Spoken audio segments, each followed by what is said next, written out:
I nodded off at the 100 Flowers feast, and once again dreamed of the man who'd shared my bed night after night. "Husband, I miss you," I said, then nipped his lip playfully. The next instant, the Prince Regent, also dozing on the dais, hissed in pain. Chaos erupted around us, and I jolted awake. The Prince Regent, who was always cold as ice and kept all women at arm's length, calmly wiped his split lip. "It's nothing." A shameful realization hit me like a bolt of lightning. These tender, amorous dreams of late had never belonged to me alone. On the day the Prince Regent returned to the capital, nearly every noble young lady in the city turned out to see him. Word was, they'd all starved themselves for days to make a good impression on him. A glance around the feast hall, and all I saw were pale, fragile figures, each one a living incarnation of Lin Dayu, willow-thin waists, delicate frames, as if a single breeze could blow them over. My mother pinched the flesh on my arm hard, her face twisted with frustration at my lack of refinement. "Nowadays, beauty is all about being slender, but your arms are as hard as a man's." I rolled my eyes inwardly. "Mother, father's just a 7th-rank military officer, a minor general. Even if I starved myself to death at his feet, he wouldn't spare me a second glance. Besides what?" she pressed. I pressed my lips together, not daring to finish. "Besides, I already had someone I loved. He was not as powerful and high-ranking as the Prince Regent, but he treated me with unparalleled tenderness, always cherishing me." My mother yanked me back to reality. "The Prince Regent is here." "Shut your mouth." A tall, straight figure strode forward, flanked by the imperial princes. In an instant, the noble ladies around us lit up with longing in their eyes. Chi Yu, the Prince Regent, pale and devastatingly handsome, clad in a black brocade robe, exuding an air of unapproachable nobility. He merely sat down calmly, crossing his legs, and yet it drew gasps and exclamations from countless young ladies. But he did not spare us so much as a single glance. My mother's face fell in bitter disappointment. I ignored her, turning back to the opera on stage. The play was tedious and interminable, and I could not help but nod off again. A familiar scent of jasmine wafted into my nostrils, and I was instantly transported back to that small courtyard in my dreams. The room was dim, the warm silk curtains fluttering in the wind, and I could not make out the man's face clearly. He kissed the fine strands of hair by my ear gently, murmuring my childhood nickname, Aining. "You're here." I clung to him greedily. "Husband, I was so bored today. I missed you terribly." As I spoke, I unfastened his sash with practiced ease. He bent his head and kissed me. "Good girl. I missed you too." "I don't believe you." I nipped his lip playfully. The next instant, Chi Yu, also dozing on the dais, hissed in pain. The opera stopped short, and pandemonium broke out all around. I shot awake, my heart pounding. "My lord, what's wrong?" someone asked. The proud, cold Prince Regent, who shunned all female company, calmly wiped his split lip. "It's nothing. Continue the play." I froze where I sat, my mind going blank for a moment. How could the split on Chi Yu's lip be in the exact same spot as the one I just nipped in my dream? Could he possibly be the man in my dreams? Impossible. My mother turned to look at me. "Why is your face so red? Do you have a fever?" I covered my burning cheeks, too flustered to speak. "It's too hot in here. I need to go out for some fresh air." As I rose to leave, I glanced at Chi Yu almost unconsciously. Our eyes met. In his cold, clear pupils, there was surprise and something else, a lingering tenderness that sent a shiver down my spine. I must have imagined it. I stumbled to the lake in a daze, my mind replaying the blurry face of the man in my dreams, only for it to morph into Chi Yu's face again and again. The two faces overlapped, merging into one. Impossible. That man could not be the Prince Regent. I pressed a hand to my chest, leaning against a willow tree to steady myself. Forcing the crazy thought from my mind, I did not notice the figure standing silently behind me. "Aining." The familiar voice from my dreams rang out, clear and distinct, in the quiet air. I spun around, my breath catching in my throat. Chi Yu stood not far away. His sharp, piercing gaze was fixed on me. I watched in terror as he walked toward me, step by step, the distance between us shrinking with every stride, my face drained of all color, as if I'd seen a ghost. Just then, a woman in a bright canary yellow silk robe walked straight past me, jostling my shoulder hard on purpose. brother Chi Yu. I recognized her, Princess Yuning, the Empress Dowager's own niece. I let out a shaky breath of relief. So that call of Aining had not been for me. She greeted Chi Yu with unbridled enthusiasm. My lord, did you come here specially to find me? How did you know I was here? I've missed you so much, it's been 3 years since we last met. She chattered on, but Chi Yu merely grunted in response. You may leave now that you've said your piece, and don't call me that again. With those words, Chi Yu turned and walked away, not sparing her a single glance. The man's coldness clearly stung the princess's pride, so when I stepped aside tactfully to leave, she blocked my path. Hey, what were you eavesdropping on? Your Highness is mistaken. I merely happened to pass by, I said calmly, but she let out a sneering laugh. The Prince Regent is far too lenient, letting every stray cat and dog into his presence. You were clearly trying to seduce him. You little whore, move out of my way. I clenched my jaw to hold back my anger. My father is a military governor, who serves under the Grand Commander to oversee the capital defense camp and safeguard the peace of the capital. Yet your Highness calls me a beast. Does that mean all the brave men who defend our country are nothing but worthless scum in your eyes? You get out of my way. Furious and flustered, she had no retort, and shoved me hard in a fit of rage. Her strength was surprising. She clearly intended to push me into the lake. I sidestepped nimbly, and her sharp fingernails raked across my neck in her frustration. A bright red gash sprang up instantly. I did not lose my temper on the spot, but stepped aside to let her pass. The next instant, the princess let out a shrill scream. She slipped as if her feet had gone out from under her, lost her balance, and tumbled into the lake. Chaos erupted once more, and everyone rushed to rescue the drowning princess.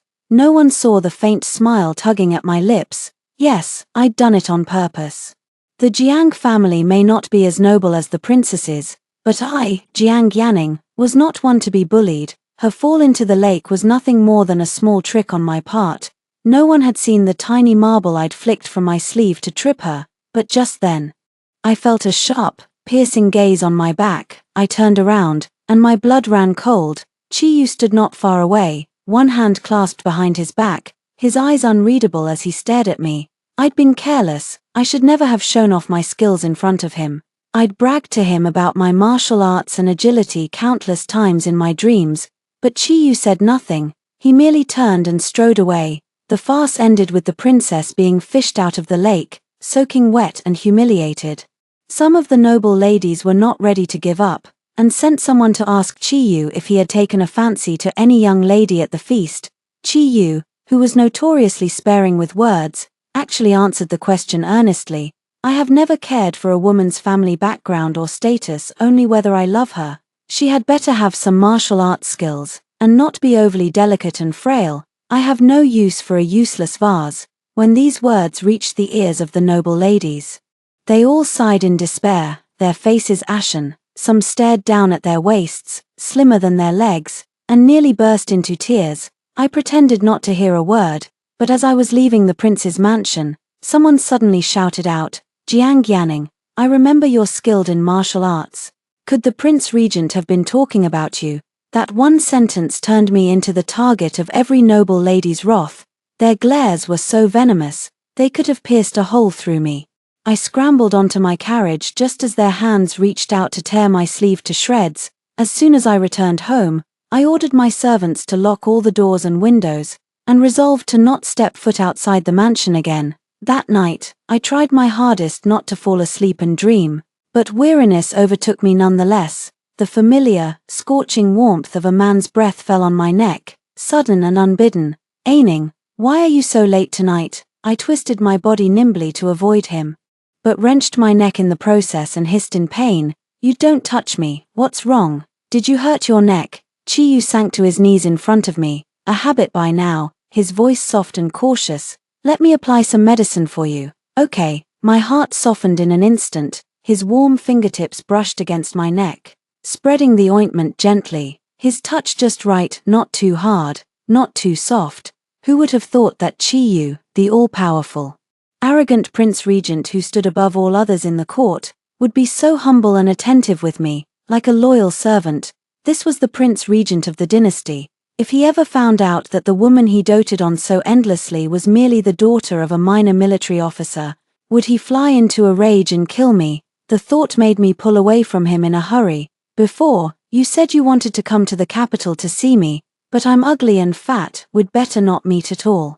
Chi Yu's hand stilled, he stared at me in the darkness for a long moment, then suddenly curved his lips into a smile. How did you know I'd come to the capital? My heart skipped a beat, and I made up an excuse in a fluster. How would I know you'd come to the capital? I'm just in a bad mood because I'm on my monthly courses. Anyway, don't talk to me, and don't come looking for me. Chi Yu fell silent. His silence only made me more flustered. Thankfully, he merely brushed his lips against mine.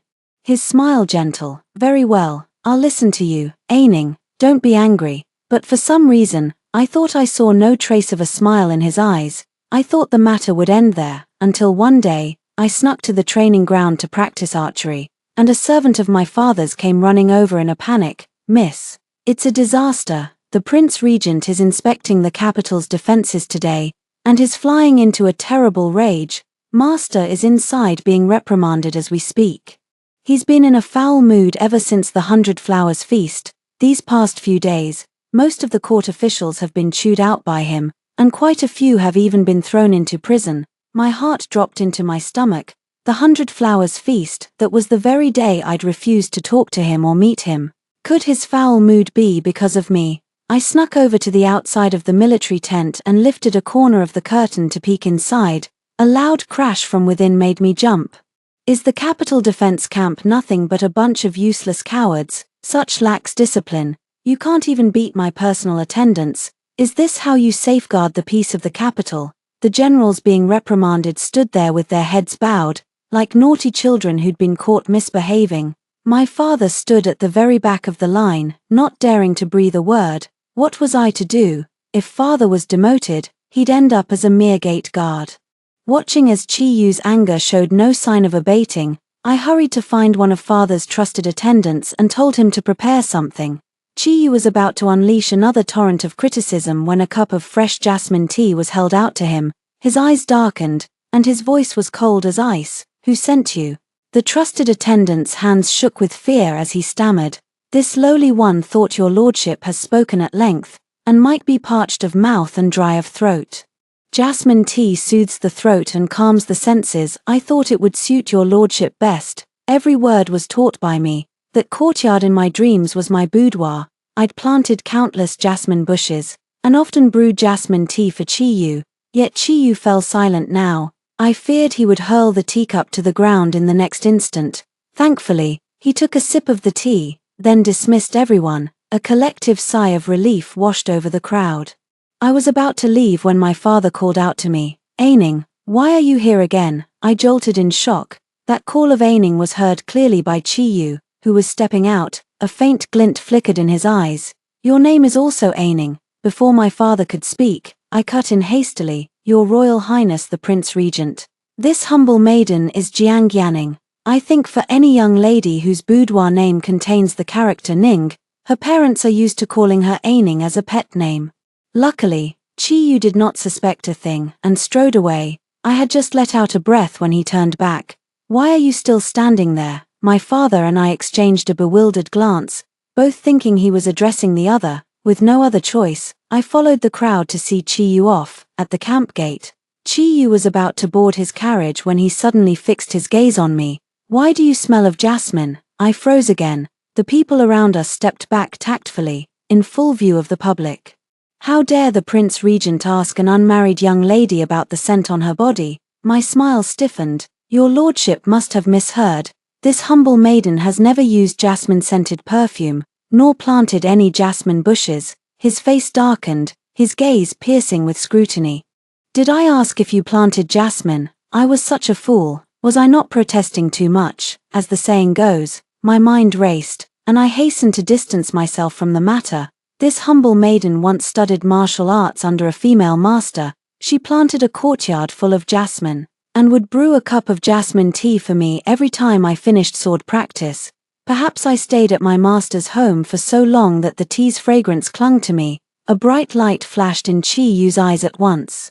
Can you tell this lord where your female master is now? I realized at once Chi Yu was still utterly obsessed with the me in his dreams.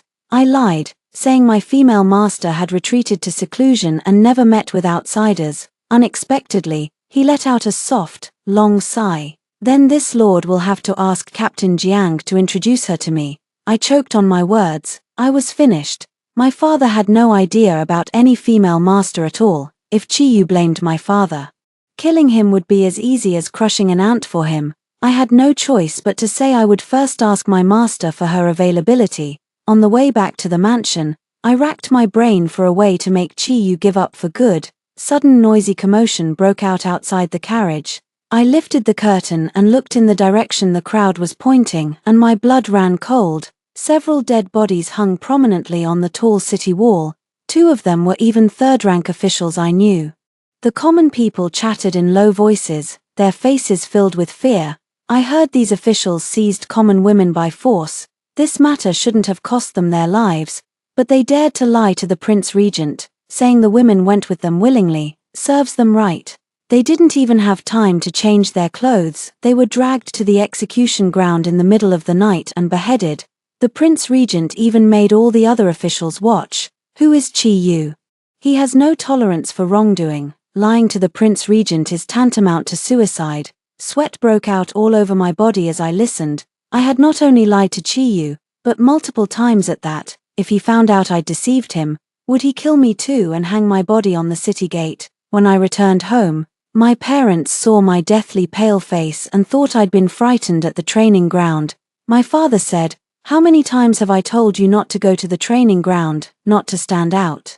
Our family doesn't need you to win fame and merit. Why won't you ever listen?" My mother said, "From now on, you'll stay at home and do needlework, slim down your figure, and find a good man who'll have you." I was too tired to explain, and went back to my room in a foul mood. That night, I suffered from insomnia. My eyes saw nothing but those dead bodies baking in the scorching sun, then my parents' earnest, pleading faces. I suddenly realized if I did not cut off all ties with Chi Yu at once, I would drag the entire Jiang family down with me. Those noble ladies would probably even spit on my corpse if I died. So when Chi Yu sat quietly beside me in my dream, I pulled away from him, my voice cold as ice. "Husband, let's divorce." Time seemed to stand still. Chi Yu did not move an inch, and only spoke after a long while. "Why?" I brought out the words I had prepared long ago. "My family has arranged a marriage for me. The man is very suitable, and I have taken a fancy to him." As soon as the words left my mouth, my wrist was seized by him, and I was pinned against the wall. Chi Yu pressed close, his usual coldness replaced by an uncharacteristic dominance, his muscular arms tensed with veins. I could not break free for a moment. Chi Yu let out a cold laugh. "You met him once, and you took a fancy to him." I refused to believe that after all these days together, you have no feelings for me at all. "Aining, what are you so afraid of?" My heart jumped into my throat. Seeing I did not speak, his tone softened again. "Don't be afraid, I won't force you. If there's anything I do wrong, tell me, and I'll change, but don't leave me, okay?" I hardened my heart and kicked him. "But we can't live in a dream forever, don't you understand? What I need is someone who can accompany me in reality, a living, breathing person, not an illusory dream." I threw down the words, pinched my leg hard. The pain jolted me awake from the dream in an instant. The next day, I went to the physician and asked for strong medicine to cure my excessive dreaming. I no longer had dreams. Those days of intimate whispers and tender love were like a spring rain. Now the rain had stopped, the dream had ended, it was time to move forward. Yet my heart felt inexplicably empty. Sometimes, in the half-asleep, half-awake moments, I would see that lonely man standing in the flickering light and shadow, as if he was stubbornly waiting for someone. Of course, Chi Yu could not be waiting for me, because word spread outside that on the Qixi festival, the Prince Regent had gone boating on the lake with the princess.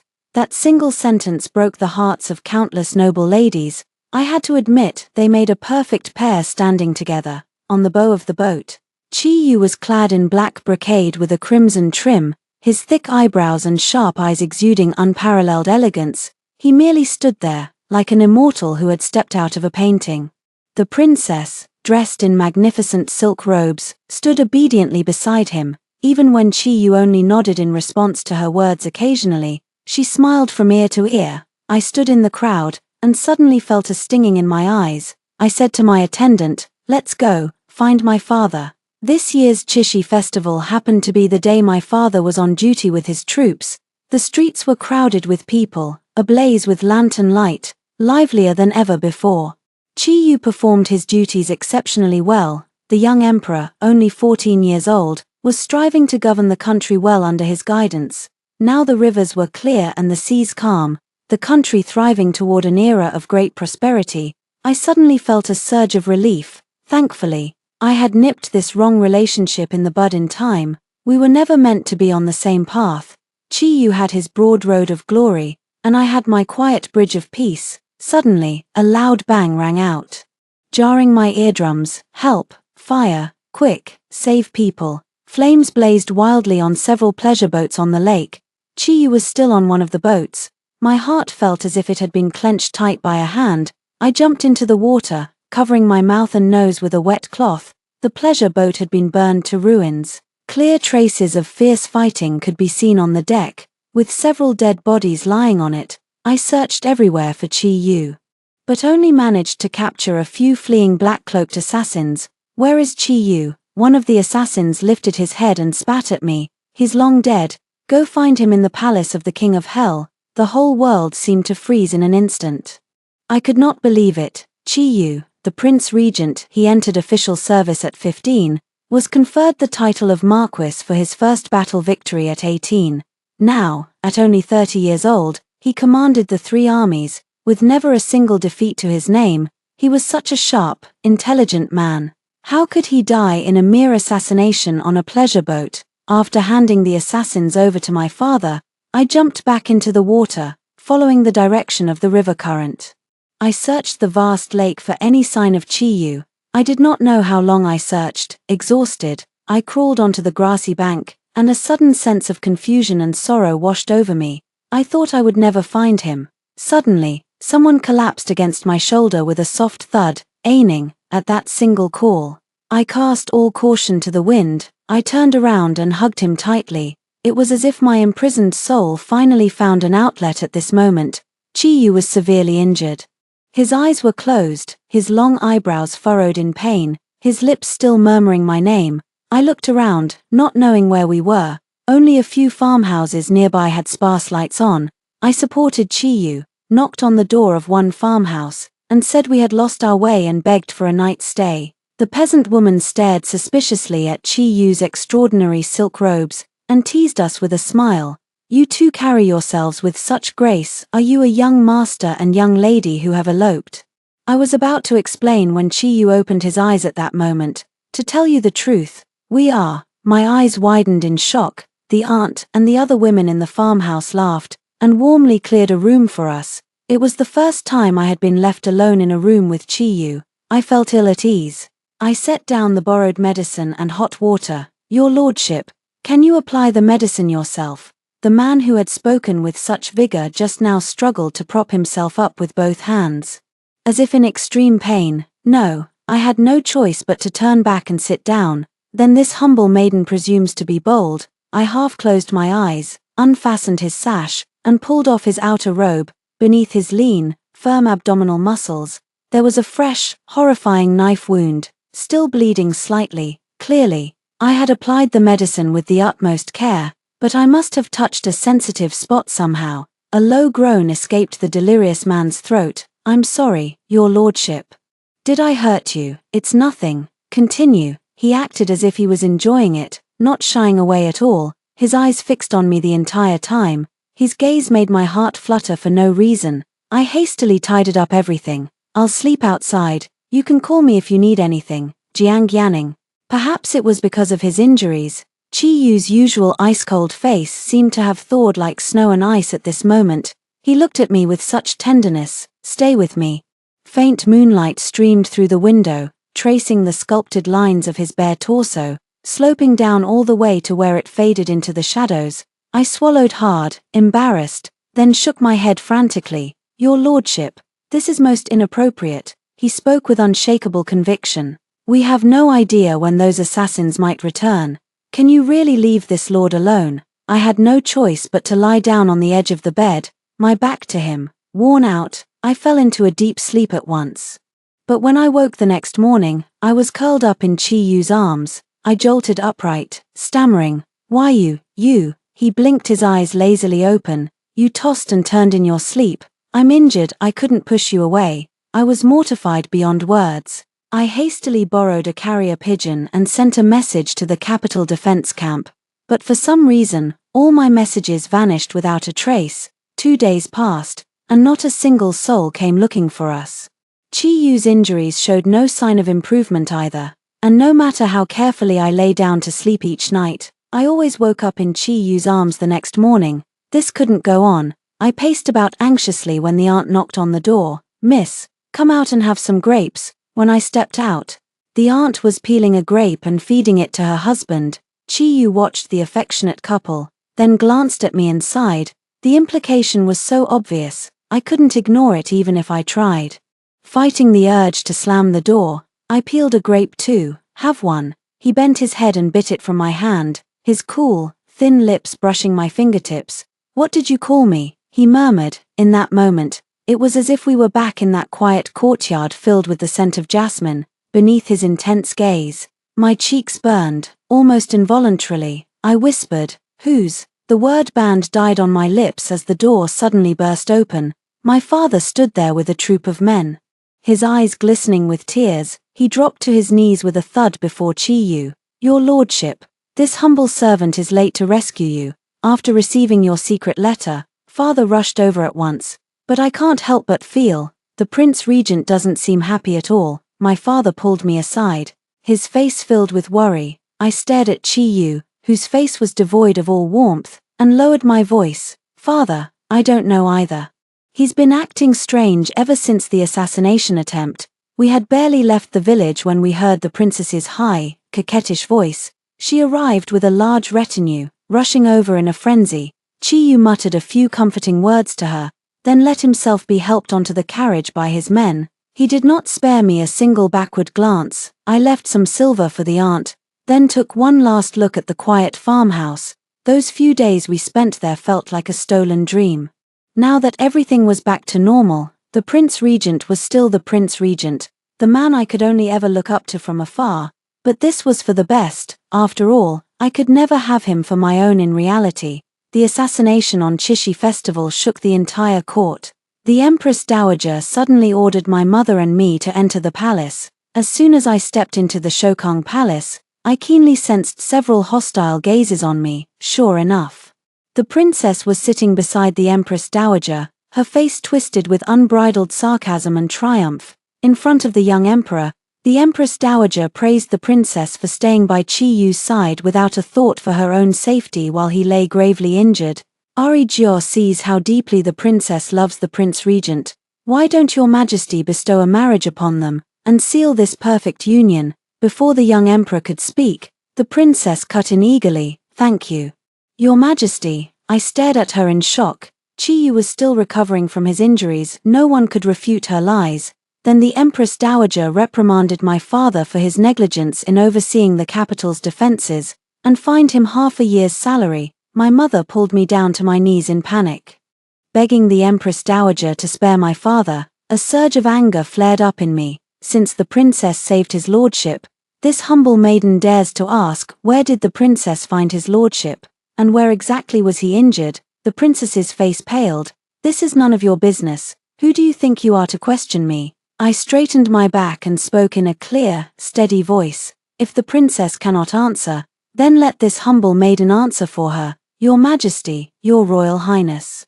It was this humble maiden who first found his lordship on the riverbank that day.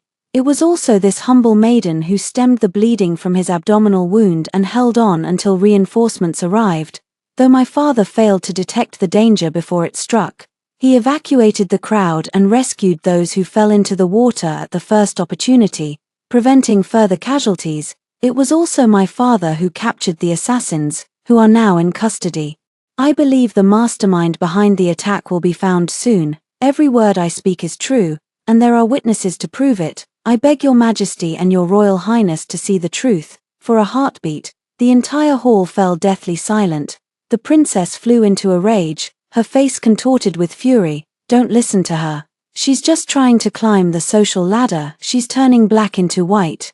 You're the one turning black into white. I was about to argue further when my mother clamped a firm hand over mine, gesturing frantically for me to be quiet. Finally, the young empress spoke. Enough. I will investigate this matter thoroughly. All of you, leave at once. When we returned home, my father raised his hand and slapped me across the face. Does right and wrong really matter that much? You know full well the princess is the Empress Dowager's own niece. Her marriage to Chi Yu is a done deal. Do you want to drag the entire family to their deaths by offending the Empress Dowager like this? I had always thought myself not one to cry easily, but the stinging pain on my cheek seemed to pierce my heart too. I wiped away my unbidden tears. I did nothing wrong. It's the princess's business if she wants to marry the prince regent, but she has no right to take credit for what someone else did, to call black white, if all soldiers are too afraid to claim their merits or speak their minds. Then what's the point of rewards and punishments? Wouldn't those in power be able to do whatever they want, and break the hearts of countless soldiers who lay down their lives for the country? I believe in your majesty's justice, and in the prince regent's wisdom. They will give me the justice I deserve. That night, I was punished to kneel in the ancestral hall. The floor of the ancestral hall was bitterly cold and hungry. I huddled on the rush mat, in the dead of night. My mother snuck in with a basket of steamed buns. She begged me to apologize to my father, to recount my words in the palace. I stared at the steaming buns, my heart filled with disappointment. They had always been like this, ever since I was a child, afraid of making a mistake, afraid of stepping out of line, afraid of getting into trouble. My father was a military officer, yet he had never taught me any martial arts. I could only sneak to the training ground and learn his moves like a thief. My mother knew I loved to eat, yet she always cut my rations, making me cinch my waist tight every day to lose weight. I could only sneak to the kitchen every night and fill my stomach with leftover steamed buns and bread. Every time I asked why my brothers were free to do as they pleased, they would one play the good cop, the other the bad cop, to calm me down. But I didn't want to live like this forever. Mother, I'm all grown up now. These past few days, I've realized that if I keep giving in, keep stepping back, people will only take more and more advantage of me. Only when I am strong and firm enough will people stand by my side, will people make way for me. Why do I have to hide my sharpness just because others think I'm plump, just because others think I'm not good enough for anyone? Why? I refuse to believe marriage is the only path for a woman. I refuse to believe thinness is the only standard for beauty. I want to do what I love, marry who I love, walk my own path. I can be a bodyguard, I can be a secret guard, I can make it on my own. Please believe me. I didn't know if my mother listened to a word I said. She sighed, left the basket of steamed buns, and walked away. I was exhausted. I didn't know how long I slept. I must have been half asleep when I heard Chi Yu's furious roar. Open this door at once. I felt myself being held in Chi Yu's arms again. He walked quickly, yet held me steady and secure. When I woke up, the morning sun was streaming through the lattice window, falling on his black silk robe. Chi Yu sat opposite me, his posture relaxed and unhurried. I jolted upright. Your lordship, what are you doing here? How did you get in? He answered the question earnestly. I walked in. I was lost for words for a moment. He then explained everything to me patiently. The assassination on Qixi Festival had been carried out by the family members of the high-ranking officials he had executed. It should have been a trivial matter, but the Empress Dowager and the princess had tried to use it to force the Prince Regent to accept the princess as his wife. The princess had committed the crime of deceiving the emperor by taking credit for someone else's deeds, and was demoted to a commoner. The Empress Dowager, for abetting her, was exiled to the Reihei Summer Palace by the young emperor and placed under house arrest for half a year. As for my father, his merits offset his faults, and he was even awarded an extra half a year's salary for his role in the rescue. I stared at Chi Yu in disbelief. In a single night, he had turned the entire capital upside down. The powerful nobles that had my parents living in fear had been dealt with by him with such ease. You did well yesterday, he said. That single sentence brought tears to my eyes once more. Thank you. You could thank me another way, Chi Yu said, moving closer to me imperceptibly, his voice slow and low.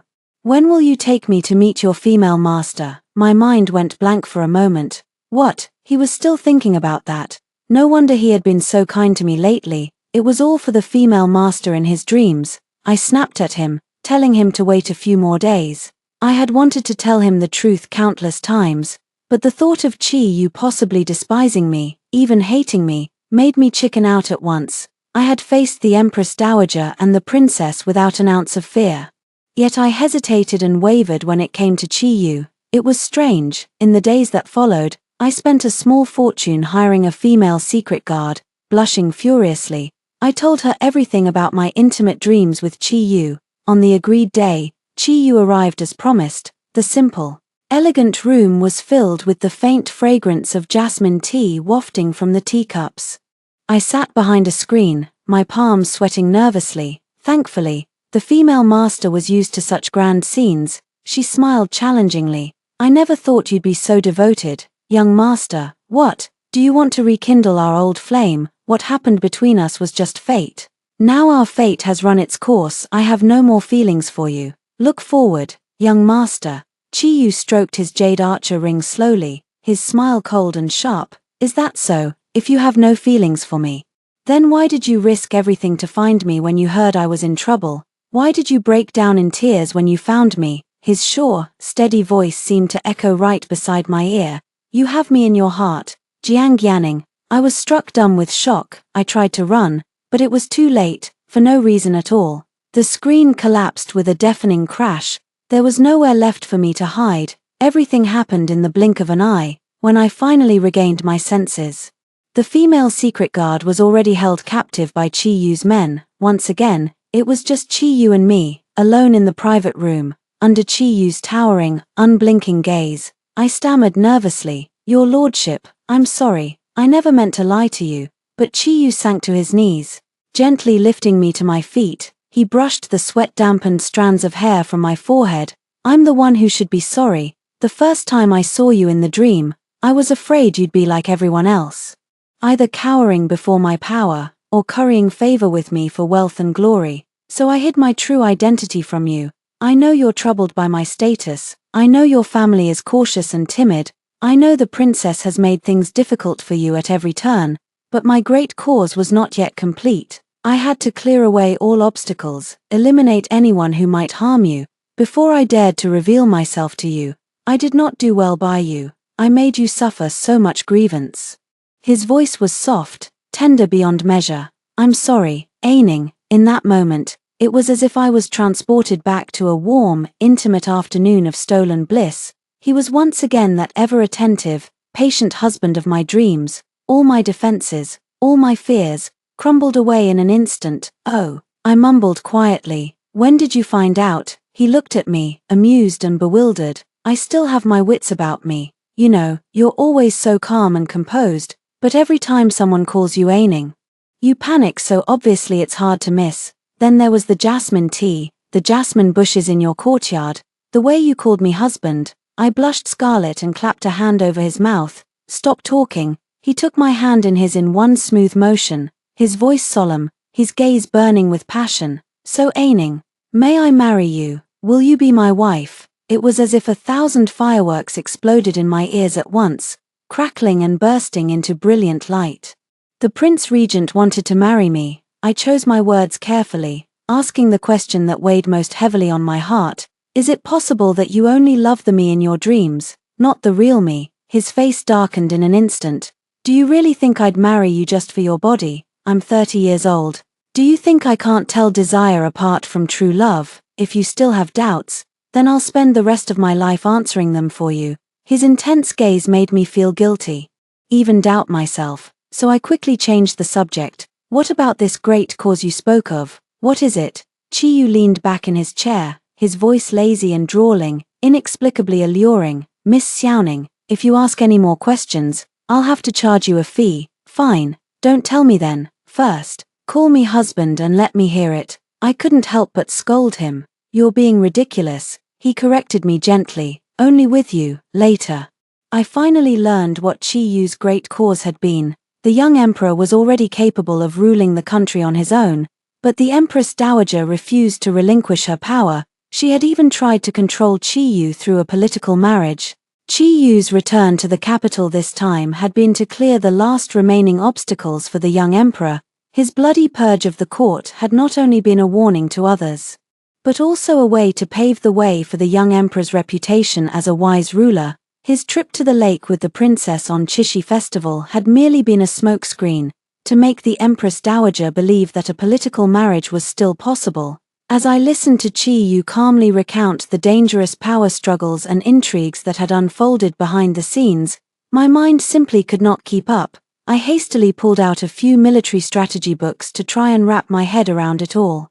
But Qiyu closed the book in my hands. "You'll have plenty of time to read later. First, tell me, is there anywhere you've always wanted to go?" My face lit up at once. "Morbei. When I was a child, I hid in my father's carriage and followed him to Morbei on official business. The moon there is bigger and rounder than the one in the capital. The young ladies there can wear whatever they want, ride horses whenever they want, shoot arrows whenever they want, unlike here in the capital, where I get stared at and gossiped about just for riding a horse." A bright light sparkled in his beautiful eyes. "Very well, we'll go to Morbei. I'll take you there." Qiyu was always a man of decisive action. He asked the young emperor to bestow a royal marriage upon us, then resigned from his position as Prince Regent, and requested to lead the army and garrison the northwest border. When my parents heard the news, they were overjoyed yet filled with anxiety. Thinking I had agreed to marry him and move far away out of spite, my mother rushed to find me, flustered and anxious. "Your father and I have talked it over. We won't meddle in your life anymore. From now on, you can eat whatever you want, practice martial arts whenever you want. You're my own flesh and blood." How could I really bear to watch you marry and move so far away? I couldn't help but sigh in helplessness. "I'm just moving far away to marry, not dying, I promise you. I'll come back every Mid-Autumn Festival and Lunar New Year." Qiyu also has to return to the capital regularly to report on his duties. Tears streamed down my mother's face, as if they would never stop. But the Prince Regent is so powerful and prominent. I'm afraid that as the daughter of a minor official, you'll never truly fit in with his family, that a marriage between our humble family and his great one is doomed to fail. What if someone bullies you? You'll be so far away. With the sky high and the emperor far away, how can I protect you? Qiyu, who was always so aloof and taciturn, could not hold back any longer. He called her mother-in-law again and again, his voice overflowing with warmth and affection. "Please don't worry, mother, Aining and I have already agreed. I will give Aining the keys to my treasury, and she will be in charge of all my silver, land, shops, and manors. If I ever betray her, she can divorce me at any time." My parents had no more words to say. In the end, they agreed to let me go to Morbei with him. From that day on, the ruthless, fearsome Prince Regent vanished from the world. There was only my possessive, loving husband. On the 6th year of our marriage, our 5-year-old daughter had somehow gotten her hands on some romance novels about gifted scholars and beautiful ladies. That night, she clung to Qiyu and asked, "Father, when did you start loving mother?" I pricked up my ears from the side. Truth be told, I was rather curious too, but Qiyu had been nothing short of perfect all these years, and asking him would have made me seem petty and overthinking. Surely his love for me wasn't just because of those indescribable dreams we'd shared. Qiyu waved her off, annoyed. How should I know? Sensing my plaintive gaze, he quickly changed his tune. "Because your mother is like the sun." The little bun tilted her head in confusion. The sun is always free, always brave. Even if it's trapped by dark clouds for a while, it will always break through the clouds and shine again. Not all women can be like your mother. You must be like the sun too, have the confidence to not be affected by others, and the courage to dare to risk everything for what you believe in. Father will always be your strongest backing." Our young daughter probably didn't understand a single word he said. She turned to me and shook my arm repeatedly. "Then I want to sleep with my son mother tonight." I smiled and nodded. "All right." But Qiyu's face darkened. He picked the child up by the back of her neck, carried her out the door, and handed her over to her wet nurse. He slammed the door shut with a loud bang. I opened my mouth to protest, but Qiyu's kiss fell on my lips, soft and warm, like the moonlight streaming in through the window. "Now," he whispered, The sun is mine.